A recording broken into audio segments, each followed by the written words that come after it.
Hey guys, Matt from MacTechs here. We bought 1,000 HDMI ports for the PS5, and today we are working on our third of the day actually. This is number 16. So this is standard PS5, newer revision board, so it's kind of smaller. It's not going to take as much heat to get the port off.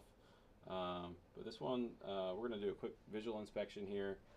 We're going to do HDMI, obviously. It's a lot of what this channel is so far. But yeah, we're going to take a look here just under the scope, and you guys can take a look and see with me what's going on.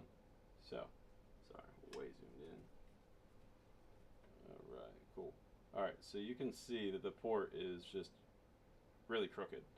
For these, it means it generally kind of got like pushed in or fell or something like that.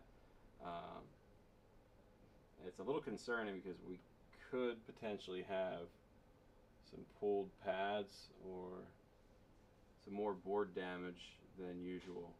So the only way to go about this one is actually take the port off and take a look under the scope. So it's going to be a few extra steps this time on this repair, but first things first is we got port number 16 here. We're going to go ahead and tin this up, so we'll be good to go. Right. So we're going to add some flux. If you don't have flux, you're not going to get any solder on anything.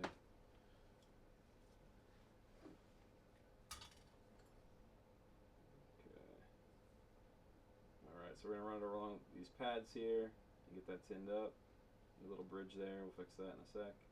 I'm going to get these anchor points soldered up so they'll look good.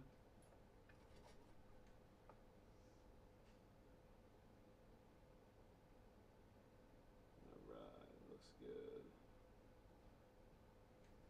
Great. Cool. Alright, so this port is ready for installation.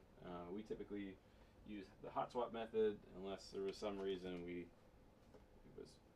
were prevented from doing so. Seems to be the most efficient way to do these that we found. We didn't come up with the method.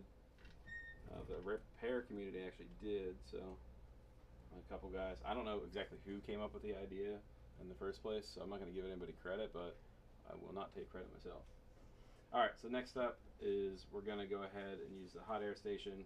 We have a quick 861 DW. We're going to use 500C and 80 air. We're going to hold it underneath the port, and it's going to liquefy the solder, and then the port's going to lift out. The first thing we want to do is pull this little grounding pad out, otherwise that'll smoke up and smell terrible. You got to wait on the board just so we can lift it up. Alright, cool. Alright, so going in with the hot air. Let me give you a better view here. Cool. So this should be pretty quick. I don't want to pull, pry, or anything like that, otherwise it will could damage the pads, which already might be damaged, so we're going to see here in a second. Hoping it's not, because it's a little bit extra work, but we'll see.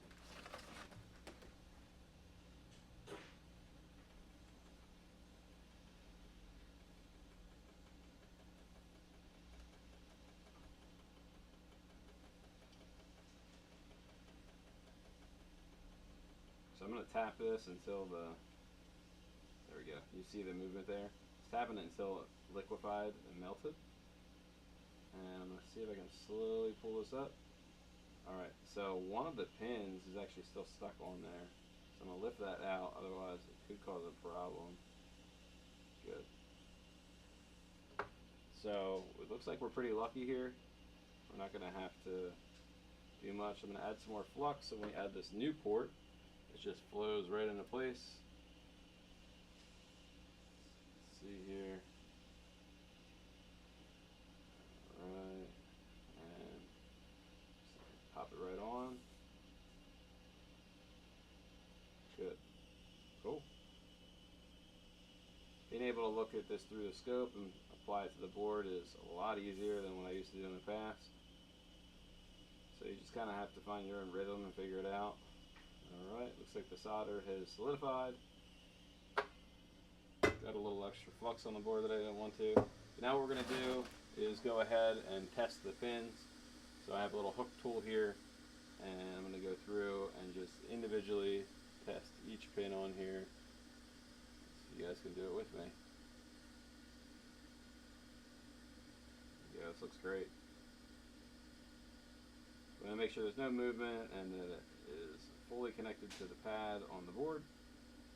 We're looking great. And at this point, visually, I feel like I could just do it, but a lot of these that we get in are mail-ins, so we don't want to necessarily just guess.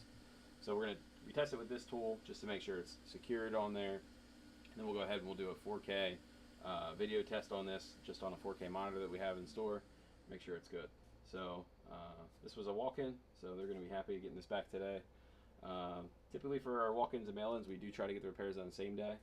So yeah, I mean, thanks for watching, and see you next time.